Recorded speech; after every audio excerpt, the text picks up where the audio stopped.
Some of you are not making a request anymore. You are submitting an application for basic respect. You explain a boundary 6 ways, soften it, add evidence, and wait for a decision about whether your limit is valid. That is not communication. It is an audition for the role of person whose needs may be considered if the performance is convincing enough. Overexplaining often hides 3 private bargains. First, if my reason is flawless, they will give permission. Second, if I stay useful and easy to manage, they will choose me. Third, if I absorb disrespect without reacting, I will prove I am mature, loyal, or safe to keep. None is guaranteed. These bargains can turn a preference into unpaid emotional labor and make your first answer an opening bid. Here is a useful test. If a concise answer brings only more pressure, the problem may not be your explanation. Repeated pressure can turn each new reason into another point to contest. More detail may not solve a negotiation that stays unnamed. This feels urgent for a reason. Research treats social bonds as a broad human motivation. Sociometer theory proposes that self-esteem partly responds to acceptance and exclusion. That does not make every uncomfortable look a verdict on your worth. Uncertain connection can sound an alarm. An alarm is information, not a judge or an instruction. You can feel the alarm without handing it the pen. Autonomy does not mean becoming detached. Self-determination research treats autonomy as volition or self-endorsement. In this episode, think of that as authorship, a sense that your behavior is yours. Relatedness, love, and cooperation still matter. The point is not to need nobody. It is to stop purchasing connection by abandoning authorship. This is where assertiveness gets confused with aggression. Aggression tries to dominate. Assertiveness states your position while respecting the other person's agency. For this episode, a boundary describes what you will do with your time, attention, body, money, access, or participation. Control tries to dictate what someone else must feel, believe, or choose. I will leave if I am insulted is a boundary. You are not allowed to be angry with me is control. I cannot take this on tonight is a boundary. You must agree that my reason is good enough puts you back in the courtroom.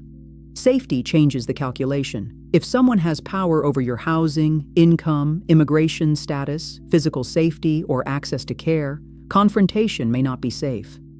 Strategic compliance, delayed action, documentation, outside support, and an individualized safety plan may be protective options, not weakness. Boundary practice should never require you to ignore credible danger. In ordinary situations, your answer can become much shorter. You can use a clean no, I cannot do that. You can use a narrow yes, I can help for 20 minutes, but I cannot own the project. You can use a delayed answer, I need to check my capacity, I will respond tomorrow. Then you can stop. You do not have to immediately prosecute your own case. Silence after a clear sentence does not automatically need filling. Someone may ask why. You can offer one reason if you want. I already have a commitment. If they keep pushing, you can repeat the decision instead of manufacturing new evidence. I understand this is inconvenient. I am still not available. Notice the structure. You acknowledge impact without surrendering authorship. You are not asking them to enjoy your limit. You are informing them that the limit exists.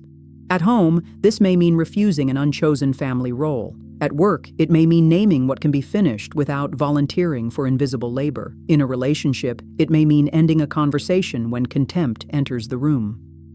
The sentence changes. The principle does not care about the relationship without making approval the price of a position.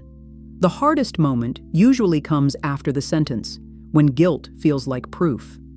Guilt may mean you violated a value. It may also mean you interrupted an old habit. Investigate it. Do not obey it automatically. Ask 3 questions. Did I mislead anyone? Did I break a real commitment or ignore an obligation I actually hold? Did I make someone else absorb a cost I caused?